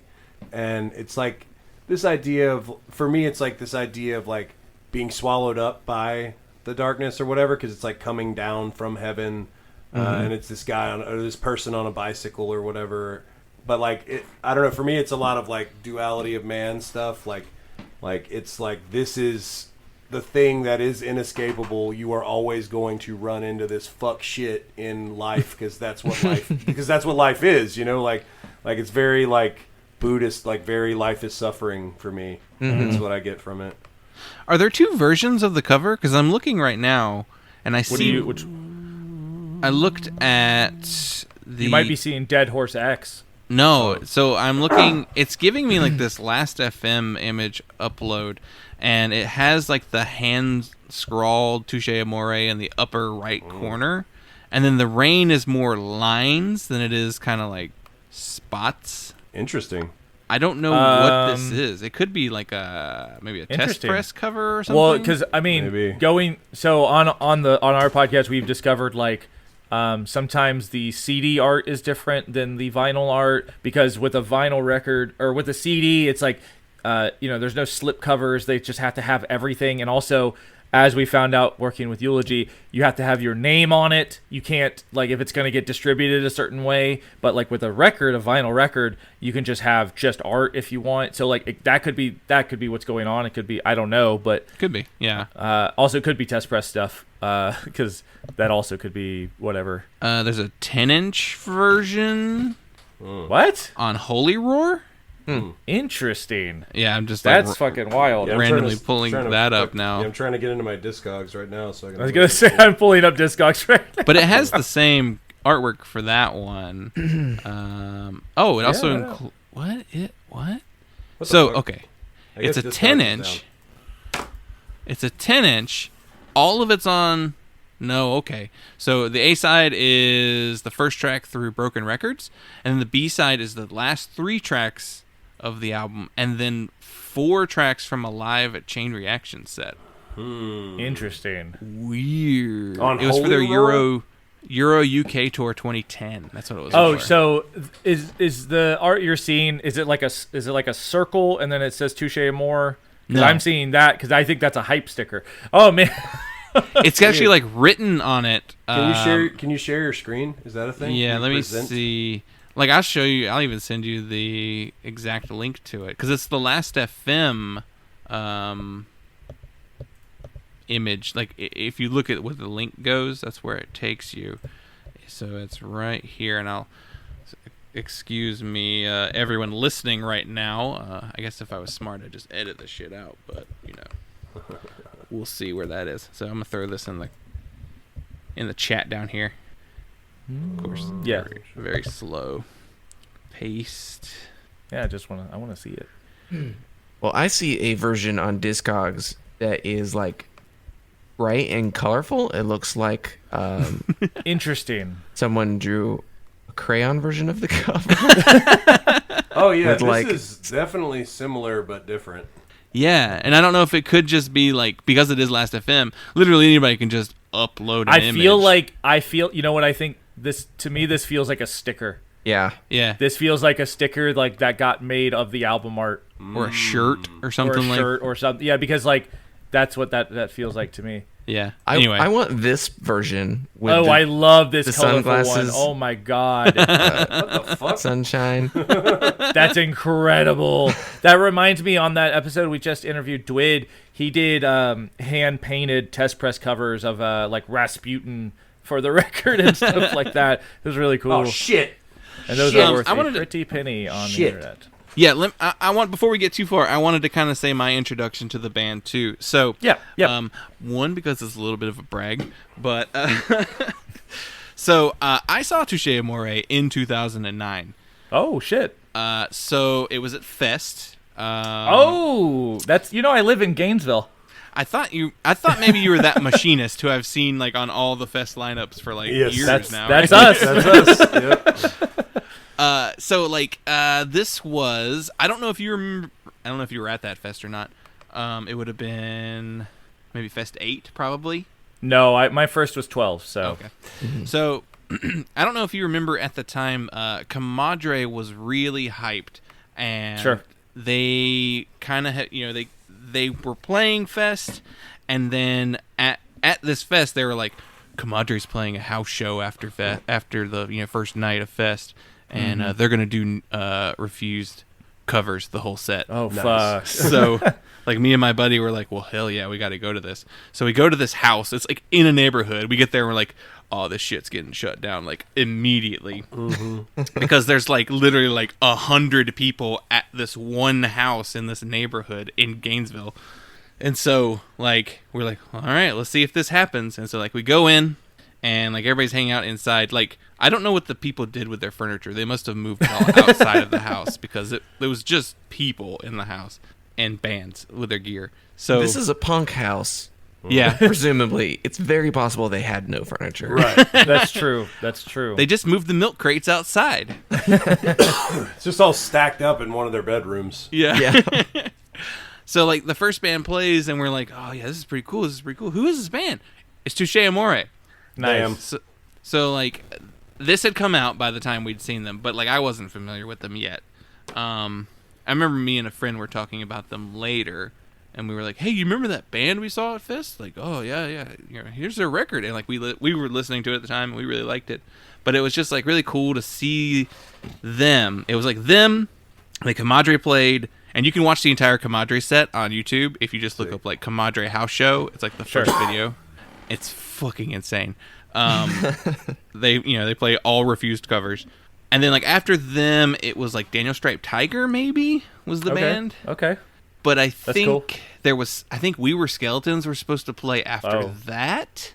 And That's then when like they got shut down. Yeah, the cops showed up and they got shut down like right after Daniel Stripe Tiger. So me and my buddy like we split after Comadre just because it was like, this shit's gonna get shut down. Let's go. Yeah, let's like, get out of here before the shit hits the fan. But it was just like that was my first exposure to them in like the coolest possible way you could That be is exposed to a fucking cool as band. shit.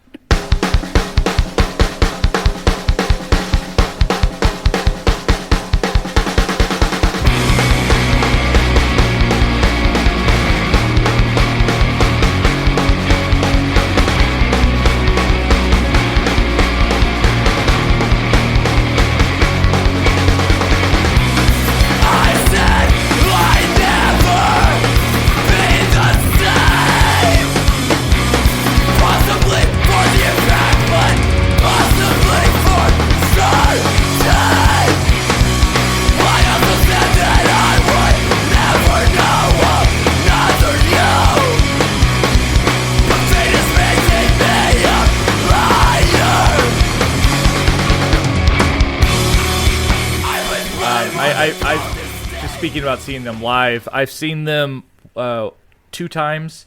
Once was at Fest. It was Fest 14 maybe. They played at the time. It was called 8 Seconds, which is like the second biggest stage at Fest, and it was an amazing day. I really could only go to like one day, one show, and it was like Painted Black, Touché Amoré. It was a killer lineup. Yeah. And Touche played, and they were all dressed up as ghosts, and it was a really fun, great set. I think it was right. Yeah, so like their third record, it's a blue cover. Yeah, I can't remember the name off the Mm-hmm. I can't remember the name off the top of my head. Anyways, that was out at the time, and they played, and it was great. And they were supposed to play a house show that night, and I was like, oh, sick. And then like this was like, I don't know, at 8 p.m. or something, and then about 10 p.m. I hear, oh no, Jeremy's on a plane back to L.A. because if you know their fourth record, they have a song called 8 Seconds, and it's about them playing a show and his mom passing away. Oh, and because he got off stage from that set and got the voicemail that his mom had passed. Shit. And yeah, I'm literally goosebumping myself, and I'm telling the story. But like so whenever I hear that song, I was literally at that show. Yeah. And that was the first time I saw them, and it was just like the craziest circumstances. And then, so yeah, that happened, and then I saw them again. The 2013 record is called "Is Survived By" the Blue. Thank you. And then I saw them last year, actually. They were opening up for Thrice on their most recent tour, and they played in St. Petersburg at an outside venue. And I was like, I haven't been to a show in a long time, and it's outside. Let's do it. You know what I mean? And they were incredible. You know, their new record came out a couple months before that, Lament or whatever, and that was really good. But yeah, I've seen them twice, both incredible times. But that first time is literally... It's something I think about a lot. It was really intense. Finding out that later that night, I was like, "Oh shit, what?" Yeah, it was crazy. You mentioned the Blue album is Survived By. At one point, Dylan and I had a running joke. When we were in a hardcore band at one point, and we were trying to decide on what to call our EP, and Dylan suggested, like, we could just call it whatever the new Touché Amoré is called. And I was like, yeah, okay, is Survived By? And he's like, No, just call it whatever the new Touché Amoré is called. Jesus. Damn, that's what you should have done. Damn, you guys fucked it up. We'd be mega stars now. We didn't know what we were doing. Like, same. I mean, that's as good as our band name Machinist. We sat in a room and just said words out loud till it sounded good. That's a true story. That's a real thing. That's what happened. That's better than the like endless group text chain that you do, where you're just like sending like just song titles that you like, and you're like, this could be a good band name, and it's like, someone pick something. Just choose. We were just like, fuck it, we did it, and then like, you know, we got some social medias, and then we were like, oh god damn it, there's like other ones, so that's why we added the exclamation point to the band name, because we were like, fuck it, man. We already got these things. We got like 300 followers, man. We're not fucking starting over. Right. Yeah. Fucking So now 10 we're years Machinist. later, we still have a fucking exclamation point in our band name. We were called Cinder and Smoke, and it came from an Iron and Wine song. And because we thought that was funny too. We did a lot of things that we thought were funny. Yeah. Instead of what would be I'm sure good. it worked out really well. Yeah. We what a dick. I do That remember. was so mean. I'm sorry. That was really asshole. mean of me. I'm really sorry. I remember we played a show one time, and it was our first set, and it was probably like a 8-band show. Yeah.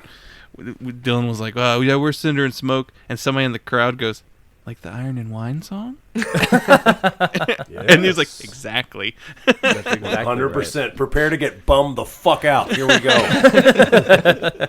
Which is a power violence band. Such great heights played, in 15 seconds. Damn. We've really not talked about this record much at all. No. So, Okay. Welcome to hell. All right. Well, here I'll talk about something then. I think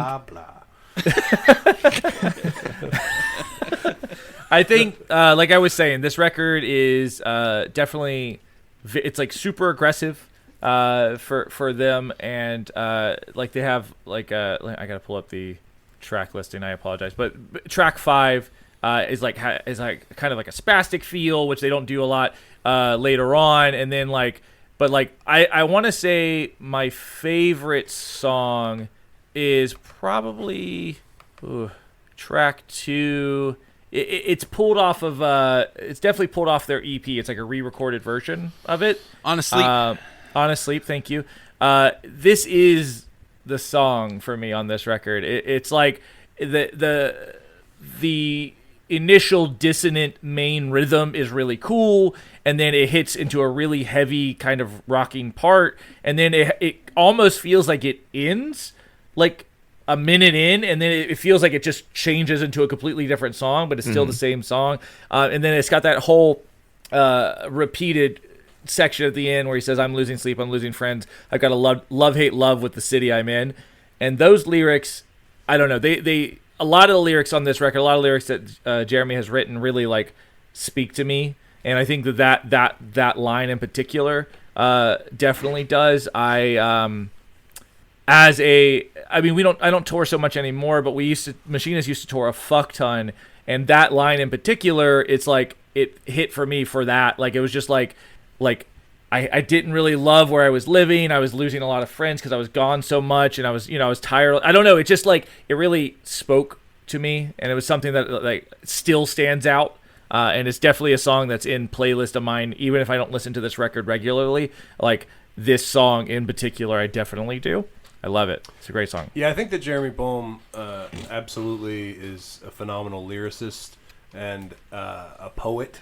Like, I think that the rhyme schemes, but also like just the wordplay, and sometimes just like what I love about it is that like there's all of these artistic notes in the writing, but then sometimes it just turns a left corner and it's stark and hard and honest. And, like, it's not pretty anymore. It's like, yeah, I can do all this pretty shit, but I'm a person, too, and I fucking feel the same shit that everyone else feels. And sometimes I just want to scream at the sky about it. And, like, that comes through really strongly here. My favorite song on the record is Suckerfish. I think it's number 7. It's the one that starts out with the clean guitar with the, like, the... Yeah. Which is very, like, not hardcore, you know? Like, it's very, like... It's very similar to the beginning of the song "Blue Eyed Suicide" by Across 5 Aprils. Like it's very like that.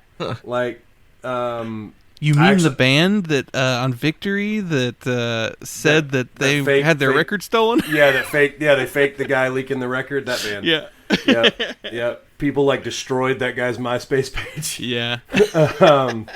But he wasn't a real person, so it didn't matter. Yeah, that band. Yeah. But no one references them. That's why I was like, "What?" Dude, we talk about Across 5 Aprils a lot. I was and still am, I guess, a huge fucking fan of that band. Early, you know, the early stuff. Like they started to lose me on the second Indianola record, and then they put that Victory record out, and I was like, we got to play with them. Oh yeah, we played their reunion show. They did their first reunion show, which was like probably 2013, 14, something like that. But the day after we played with Blood Comes Cleansing's reunion show, yeah, it was fucking weird. That was a weird ass, crazy week. Weird ass weekend. But yeah, like I love that song because it's like it's kind of like what you're talking about. Like it's like 1 foot in, 1 foot out, like. That transition, that I think that this song really exemplifies that idea. Like it's like this is, you know, it's a hardcore band, but like this is, and even like having the dude from Thursday on the record, like this is very like that, you know, like. But also the lyrics in this song, like the end of it where he's talking about, I mean the exact line is, "If you never had the chance, then sing Hallelujah," and like that. That shit makes me want to cry, you know, like it's just so good. I was like, damn. It's like, you know, you can choose for it to be your time now. Like you can let all that other shit go and just like you can say it and you can make that word your own. And I was like, dang. Thanks, Jeremy. I lean towards weirdly, I really like the song 9. It's just got this like it's really it's one of the short ones. Like it's very short. Yeah, and it's funny because like one of my complaints about, let's say, like Swimming with Sharks is that it's too short. I'm just like, I want this to go on more. But then like 9 I think is even shorter, and I was like, this is my favorite one. I don't know. There's something. 9's 44 seconds long. I think I think it's more interesting than Swimming with Sharks though. Like I think that's a major dig about this record that a lot of people have is that it's so simple. But I think that it's simple when you look back at it in comparison, but to like stuff that they've gone on to do. But like I think that you could still see the road mapping of like where this band was maybe gonna go, you know? Yeah. And then I hear it a lot in the one you mentioned earlier, the Honest Sleep, like that one. Yep. Mm-hmm. It has these like Refused New Noise style, like stop-start sort of like riffs in it, which I feel like they incorporated a lot more on later stuff. Yeah, the dynamics like are beginning to be there, and then like as they go forward as a band, like those peaks and valleys just get bigger and bigger and bigger. This me!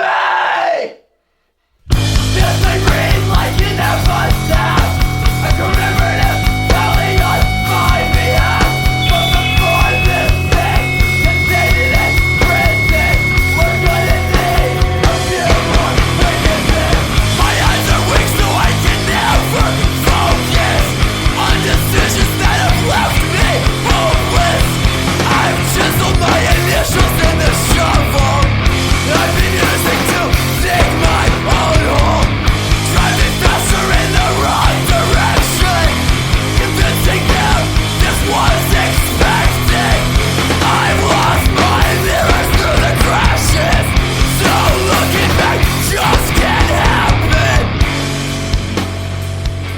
I thought it was my note for the song 9 is just the bass player is really talented. I was like, I don't know, I just noticed like he was playing some really cool bass lines. I was like, to be honest though, this band is like, it's made up of a bunch of very talented musicians, because it's like no one's like, even the drummer, it's like, yeah, he sticks to some 2-steps or whatever, but like on songs like track 8, which is Broken Records, he does like, you know, he's doing like this drum beat intro that's very different than anything else he does on the record. Everyone doesn't, none of the instrumentalists stick to one thing. And I think that's really cool, and is a lot less focused on this record than they get on later stuff. And I think that they, you know, do a better job of that later on. But I think that this record, like you were saying, is like, it really does show where they're going to kind of go with certain things. When you said he was talented, it sounded like you were like an old man in a barber shop. You're like, that bass player, he's very talented. He's a good boy. He's very talented. Yes. He's a sharp one. I also wanted to pull up one more lyric that I really liked of Jeremy's. It's in the last song. It's I was not born with a strong voice. It's never been one to boom, but I'll be damned to go out quiet if it's the only thing I'll lose. And I love, I don't know, like that's both literal and figurative, because like his voice is very rough, and that is something that like easily even now like Touche is like the cleanest they've ever been, and he's still just got this rough ass voice, but he's still fucking doing it. You know what I mean? And I think that's like really admirable. I think it's just like, because he's just fucking doing it. He doesn't care. Like you know, you listen, like he's got that podcast, the first ever podcast, and it's like to hear him talk, you're like, wow, it's really, his voice is kind of blown, but it's how he sounds. It's just how he sounds. But I think that's so cool that he just has embraced it and embraced the roughness, and just like it, you know, you could hear the passion behind everything he's saying because of how rough it gets. And I don't know, like that song, that line just made that stuff stand out for me a lot more. You know, it's funny because there's a lot of bands in this genre, they tend to just like, they eventually start to shift away from the sound, and their sound has really evolved over the years to like a very different thing.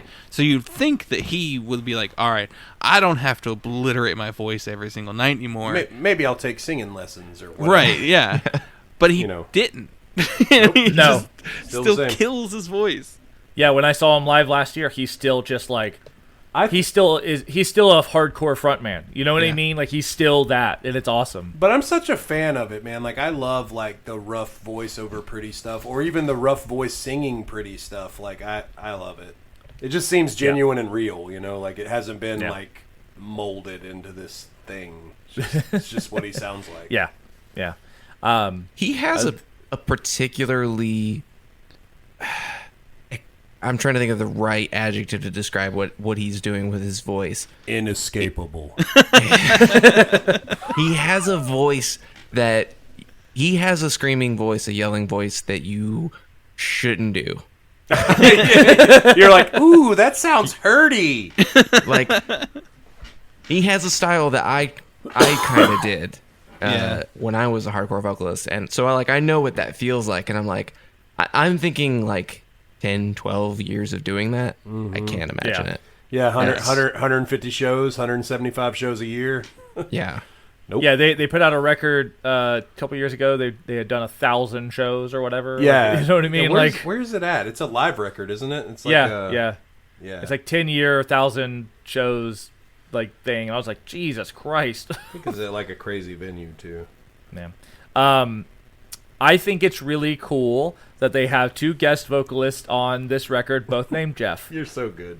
They are, right? Yeah, it's Jeff Eaton and Jeff Rickley, and they spell them different. Jeff spellings. Yep. Geoff? Yeah, I for the longest time I thought it was Geoff, because what's his name in Tony Hawk's Pro Skater? There's a skater named Jeff something, and I was always like, Geoff, I don't know how to say that. Is he Italian? What is no, that? he's English. But anyways, I don't acknowledge any G spelled Jeffs. They're not with us. But I think that like the fact that they got fucking the dude from Thursday and the dude from Modern Life is War on this fucking first LP. Are you kidding me? Yeah. That's insane. Especially at this moment. Like Thursday. Like Modern Life makes sense a little bit, but like Thursday is out of fucking outer space. That shit's crazy. Yeah, like that's a huge get. Yeah. And like, I don't know, man. I was like. In 2009? Yeah, that's crazy. like Thursday put out a record this year called, They did. Is that what record was that? But yeah, it's a okay record. And actually, I saw Thursday this year. In 2009, they were on the Taste of Chaos tour. Hell yeah! And it was Thursday. Bring Me the Horizon, Cancer Bats, 4 Year Strong, and wasn't Killswitch like on that a lot? Yeah, they weren't on that. They weren't on that one. But anyways, it was those bands, and I was just like not into Thursday at the time. I was more of I know this is weird, but I was more of a Thrice guy. Like all of my friends, you either like Thrice or you like Thursday, and it was just like I was definitely like Thrice more than I like Thursday. It was Common Existence. That's the record. Yeah, it's like not a great. It's okay. It's not, but still, Thursday's on top of the world at this moment, and they get fucking Jeff from Thursday on their fucking album. And when they re-recorded it a couple years ago, they got everyone to do their parts again. He got both Jeffs to do it again. I don't know. Fucking crazy. I want to say I saw this, and I don't know if this is like a crazy thing I was just making up, but okay, it's true. So the record it came out on 6131 and Collect Records. Collect Records is Jeff Rickley's record label. Oh. So I don't know.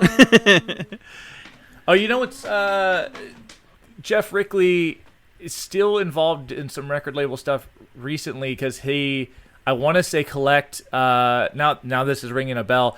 Maybe recently got some funding. I say recently, like 5 years ago, from that pharmaceutical douchebag Martin Shkreli, and it got all weird with that. And then like when all that crap came out about him, they like.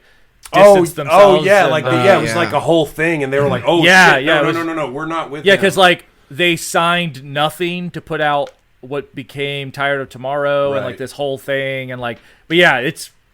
I totally forgot about it's a weird that. thing. Yeah, because he did. Yeah. It was like they were gonna do something together, and they hadn't really done much yet. Like they were like just the beginning stages of doing it, and then he's like, "Oh no, wait, just kidding, just kidding." It's like when Netflix split into the two companies for like 3 days or whatever. Quickster. And everybody was like, "What the fuck did you do?" And they were like, "Oh no, we're sorry. We're so sorry. No. Quickster who did that? We've been pranked. We've been hacked. Yeah, we've been hacked. Talk about they hacked Netflix. Something that could have destroyed them too. God. If they hadn't have changed it back, Netflix would not be a part of our zeitgeist. No. Like it would be gone. But wasn't the funny thing is wasn't Quickster supposed to be? Was that going to be the DVD side? That was the DVD side. So it's like, but like, and no one even does the DVDs anymore. But at the time, it was still very important because they saw the future. They were like, streaming's where it's at. But then they were like, let's, Quickster, baby, Quickster. Didn't expect them to come up. ever, literally ever. Though I do think of a funny SNL sketch that happened around that time. Where they did the Quickster joke, and they were like, "Oh, while we were gone, someone took the name Netflix, so now we're called Nutflix." Jesus. And I've called it Nutflix since then. Netflix, that's good. I wanted to mention just on about that the person that recorded the record, Alex Estrada. You mentioned that he had done those Joyce Manor records at the time.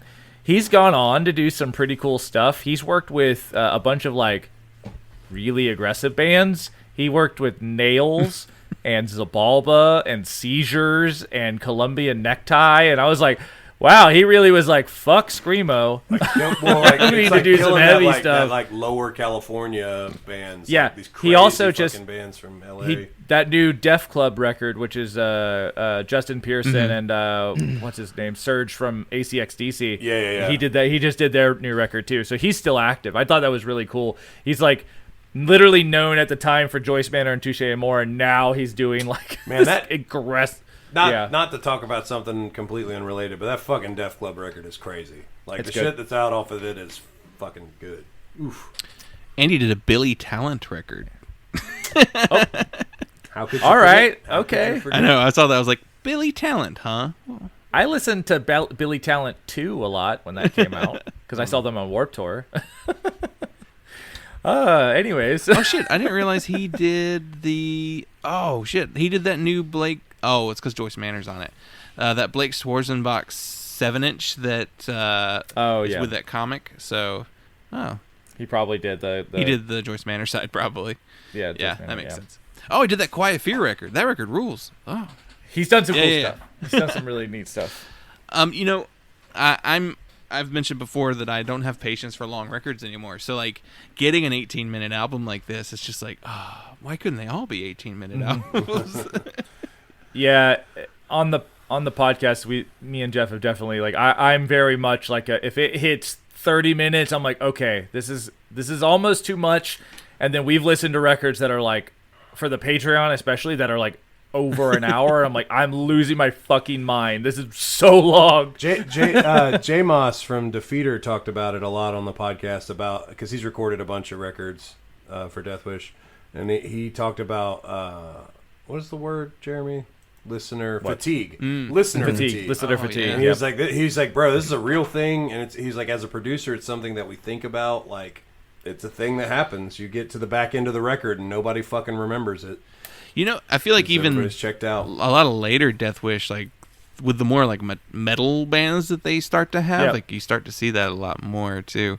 Oh yeah, I mean even Converge. I mean fucking Blood Moon is long. Yeah, but it's like All We Love We Leave Behind is a double LP basically. Yeah. It's fucking long as shit. Like, and it's like I love that record, but I don't listen to the whole thing very much. You know what I mean? Like it's way too much. What was that other metal band that Jake was just in? Umbra yeah, Vitae that one. or Blood from the Soul? Both. The one with the dude. It's the one with the dude from Job for a Cowboy. That's Umbra Vitae. Umbra Vitae. Like I think those records are kind of long too. Oh yeah, totally. They're like metal they're like your bands have long standard like records. metal length. You know, like 40. you're getting 10 songs, and it's going to be at least 40 minutes. Like Yeah. bottom, it's going to be at Way least too much. Jeremy.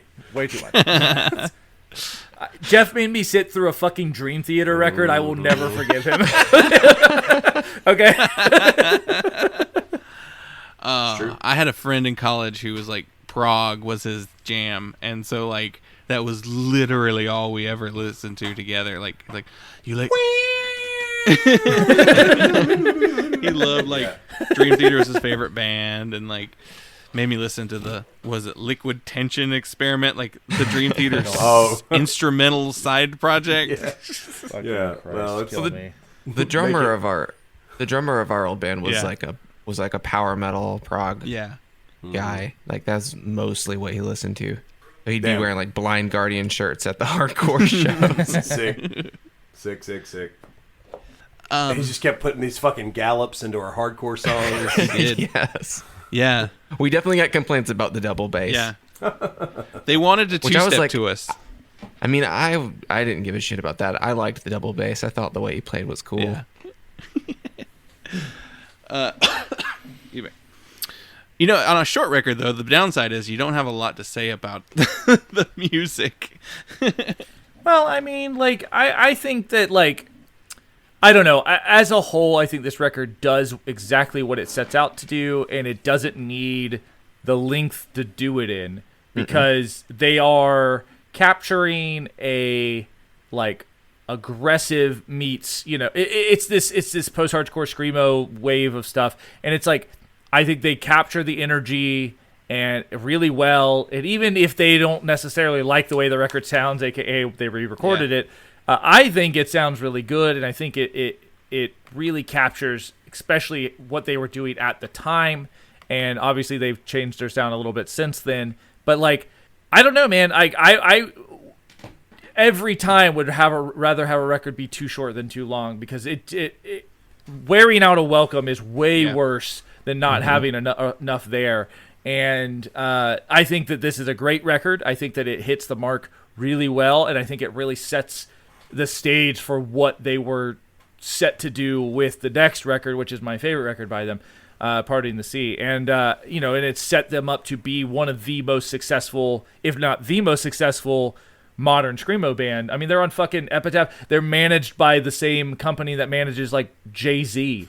You know what I mean? Like they're doing it, and they're not, like we said, he's still doing the same kind of aggressive voice. They're still doing what they want to do. They still have full control over almost all of their music, like the artwork, like, and also like they're so like adamant about keeping track of everything. They put out art books. They've done, and it's just like, this is such a cool thing, and to see it from the very beginning like this is really neat, because it's like I said, I haven't revisited this record in a minute, and so like I don't know, like I don't feel like, I think that this record is just great. I don't know. I think that it's a real milestone, and it's important as a roadmap. So like, obviously, maybe some people that got into Touche later like aren't as interested in this because it's very different. But I think it's important to go back and listen to it if you want a full panoramic view of like where they were coming from, to see like where they came to. I think that that's super important, and I think that this record is a great snapshot of that, because it's kind of like, damn, like this is the beginning, but you could already see like where they were gonna go.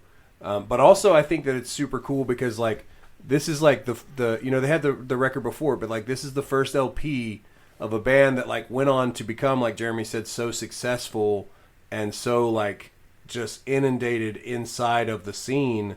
But also like Jeremy Boehm, and like I don't know, I can't speak for the other people, but like that cat has his finger on the pulse of what is going on.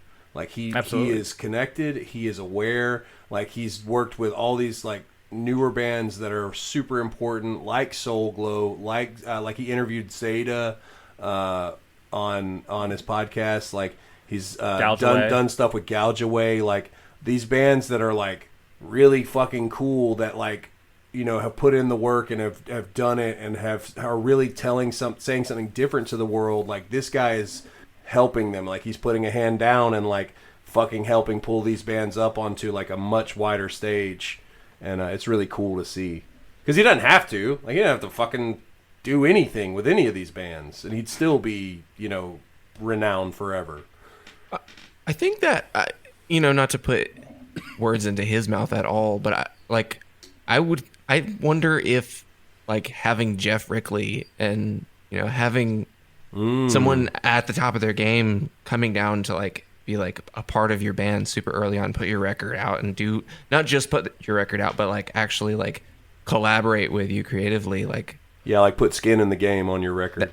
That's got to be so much fuel for you for like the rest of your life, to be like, wow, someone that big helped me so early on. Like I need to do that. I need to be that kind of person. Totally. Which and that makes sense. Like Jeff was involved with lots of little things like around that time period, and was just like always doing something, even if it wasn't Thursday, like he was always doing stuff. Yeah, I think that like an example is like on their Touche's tour that they're about to go on, like they're bringing along Vane as support, which is funny.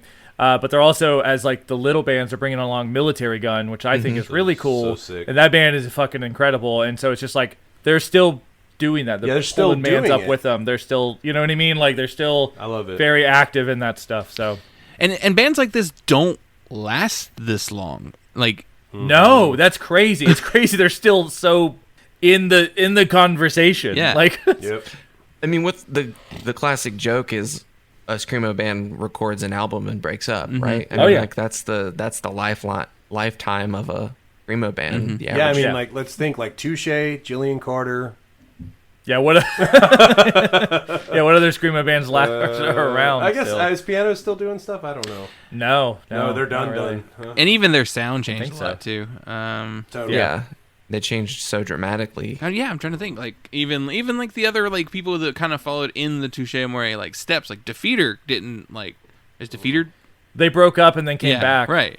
Like they're different now. And I mean, who's our comparisons now? Like even they're a younger band, but like what Code Orange, and then they did the same thing where they just like changed their sound so much.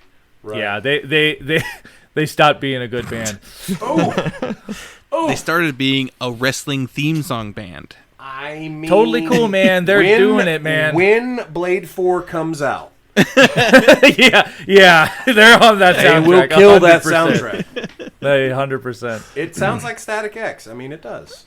Yeah, that new song. But they want it to, and that's cool because like that's great for them. It's just not for me. That's all it is. Wrestlers are gonna need theme songs. Yep. Blade movies are gonna need scores, soundtracks. It's gonna. You gotta kill vampires to something. Yeah. There has to be blood. There has to be blood sprinklers in the Vampire Club to something. Something.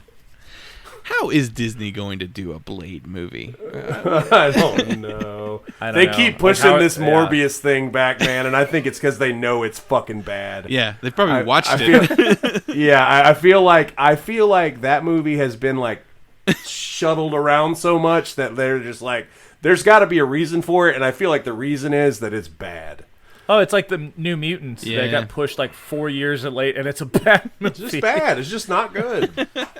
Just admit it's bad and put it out. Just do it. Do what they did with the Venom movies and just dump a ton of movie money into promoting them. Yeah. Come see it, please. Why does no one want to come to the movies anymore? Yeah. I just paid $18 to watch this piece of shit. The first movie I went to see in the theaters post everything reopening, post pandemic, was Candyman, which was good. Yeah. But watching the previews before it, like every preview, I'm just like, oh, you're God, like, no. What have you done? The Venom one was in there, and I said out loud to my wife, "That looks fucking terrible." In the theater. Yeah, like who knew? Like when Spider-Man 3 with Tobey Maguire, when that happened and that Venom happened, who knew that like Venom would continue and continue like down a bad cinematic path? Like they're like, well, it can't be fucking worse than this. It can't be. It's just so funny to me that it's Woody Harrelson was they got him to play Carnage, and people said that for like 30 years. Woody Harrelson should play Carnage, and then he was awful. He was awful. It's shit. Like he's it. The problem is Sony, because when I was doing I had a Movie Pass card. And I used that thing like crazy, and then when that ended, why not? I switched to the A-list, which is the AMC one, and so like I was seeing 50 movies a year at the movie theater, and I was going once, twice a week, and so I was seeing every fucking thing. And then when I got to see so many movies that the opening like, oh shit, this is a Sony horror movie. Oh, this is gonna be horrible. Oh, no. And they're always terrible. Goddamn boogeyman, here it comes. Fucking bye-bye man, god damn it. Ugh. Well, obviously, whenever we step completely away from the subject matter, the podcast is probably done. But and that's why... No, I got nothing. I want to thank you both so much for doing the show. This has kind of been in the works for a little bit. I think I messaged you a while back and saying, like, we should do a crossover, and then... never followed up. You know, life's complicated. You know what I mean? Totally. So, it really is. It took Joel from Ancient Shores. I shared one of your posts in like a story on Instagram, and Joel commented and was like, "What is this?" He didn't even know the show existed. And so then I was like, "Yeah, I talked about doing something with them a while ago." He's like, "Do it now." That's sick. So, that's awesome. Well, thanks, Joel, for making this happen. Yeah, man. Thanks for hooking it up, Joel. Tell people where to find the podcast and where to follow you online, because, you know, well, you can find the podcast at Deathscographypod on most social medias. And, you know, like, we're on Twitter, Instagram, Facebook, and stuff. I'd say Instagram's probably the place to really follow us, because that's where we share a lot of, like... Saucy. We do contests. No. Saucy. We do like contests and stuff. You know, we'll give giveaways. Like that's kind of what we use most of our Patreon money for, is to buy shit to give away. So like, so we are connected to Death Wish in that fact, as we just like. I would say I would be interested to see like their back catalog, like when we cover a record to see if there's like a tiny little any sort of spike, for like a week, a little. Yeah, where people were like, "Oh shit, that was a record. Let me see." Yeah, and like they go buy some like integrity pins off the fucking store or something, you know. I just got a. We're gonna be doing a giveaway for this at some point. I just got that they signed a band called Harbor Lights a couple years ago, and they're doing a clear out thing of their merch, and I got 2 LPs from them signed. So we're gonna give those away at some point. You know, just like whatever we can kind of get a hold of. But yeah, personally, you can find me on the various stuff at Iron Raygun. I post a lot of band pictures. I'm a photographer, so I take a lot of photos of bands, and then also photos of my cats and shit like that. So I like that. Yeah, you can find me on Instagram and Twitter at Carbomb Sermon. I post. What do I post a lot of, Jeremy? My kid. Your kid, but you do a lot of your poems. Yeah, there's a lot. Yeah, there's a lot of poetry stuff on there. There's a lot of a lot of band promotion because we're always playing or doing something, so there's always some shit like that. But actually, this is coming out next week. What's that? This episode is coming out next week. Yeah. Machinist is doing a couple shows. Yeah. If you live in Jacksonville, Tallahassee, or Gainesville, come hang out with us. Yeah, we're running across Florida with this band called the Holy Ghost Tabernacle Choir, and they're fucking sick, crazy, chaotic kind of hardcore band, but with a lot of noise shit. But they're awesome. But yeah, that's in February, so coming up pretty quick. Yeah, first weekend of February. Nice. So. I'll make sure to include links to all that stuff in the show notes. Nice. Last thing we always ask our guests to do is to shout out a charity or a non-profit that they like to bring some attention to. Do you have one? Yeah, actually, it's funny because I didn't plan this, but Girls Gainesville Rock Camp, shirt I'm wearing right now, that is who I'm shouting out because they do a really great service here where every year they do a big rock thing and they teach girls or whoever, basic instruments, people who can't get access to those instruments, and they do a big showcase where they each play an original song, and it's they're always looking for fundraising help. So Gainesville Girls Rock Camp, that's who I'm shouting out. Oh man, I don't have a specific one. I fucked it up and dropped the ball and did not think of one or look up one. But for me, man, super important is protester bail funds. It's something that we talked a lot about in the summer of 2020 on our podcast, and it's something that we tried to help donate a lot of money to and bring a lot of attention to. And it's something that we live in, not to get on a soapbox, but we live in a country where it's prohibitive, it's been made criminal to protest, so it costs a lot of money to a lot of people who don't have that money to be able to get themselves out of jail or get themselves out of legal trouble. And bail funds exist across the United States to help people, and it's really an important tool because it allows us as citizens to still protest without the fear of obviously much worse things happening, but you take some of the pressure, the monetary pressure off of trying to get out there and speak up about what you think is right. And I think that bail funds are super important in our current society. Yeah, that's usually my fallback too.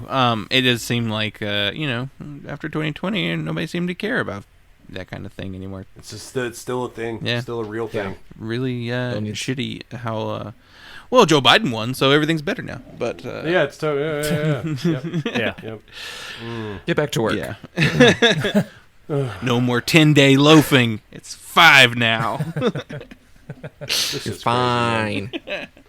It's so crazy. Yeah. We should caveat we're trying to play some shows in February. Yeah. Yeah. Fingers crossed. Jillian Carter's whole tour yesterday got canceled, so it's we'll see. Yeah, they're dropping like flies right now. I was watching one. I was like, I'm not buying tickets to this until I know. And literally the first show didn't even happen. So. Nope. I mean, Soglo is on that Circa tour, and the first month of it got postponed. The Circa Survive tour, and I know that's just. I mean, it sucks for Circa Survive, but it's so fucking devastating for those Soglo. That's a fucking life-changing tour, Yeah. They're fixing to be in front of so many faces, and to have it canceled a couple days before they're supposed to leave, fuck. I'm gonna call it now, though. I do think Soul Glow is gonna be the hype hardcore record of 2022. Yep. Fucking, I don't respect this person really that much, but the Needle Drop dude already shared it. I was like, they're fucking. There we go, man. Going up. Yeah, that's Good. it. They you deserve know? Is that the guy? Is that the bald guy with the glasses on YouTube? Yeah. Anthony Fandango or whatever his name is. Yeah, whatever it is. Yeah. Yeah. Isn't he? He's got an audience. Oh, he's buddies with Yeah. what's Yeah, their totally. names, right? Was he the guy who was buddies with Death from Above? No, that's the dude from the Death from Above dude was like the guy who was buddies with the guy from Vice who started the Proud Boys or something. Oh yeah. Oh yeah. Yeah. Yeah, No, that dude's also been on like a To Live a Lie kick though. He's shared a couple of their records lately, like the Spy record and that's a good record. Something else, like he's been talking about a couple of their things To live too. So To Live a Lie rules. yeah, totally. Well, thank you everyone for listening and enjoying the show. And Jeff and Jeremy, thank you so much for doing the show. This is great. Man, fuck, man. Thanks for having us, guys. This has been It's been a super great fun. time. Like I feel like I don't know if you're going to do a lot of editing, but I feel like this is like a 2-hour episode currently. Yeah, I mean, I'll keep it at the 2 hours. Why not? You know, I don't edit too much out of the show unless it's just absolutely like, what are you doing? You can't do that. Yeah. We definitely Jeremy definitely edits a lot of me being like, oh man, this thing, and then like a couple minutes later I'll be like, damn, that was dumb as fuck. That was completely wrong. Let me take that out, put this part in where I say the right thing and I don't get flamed by the internet.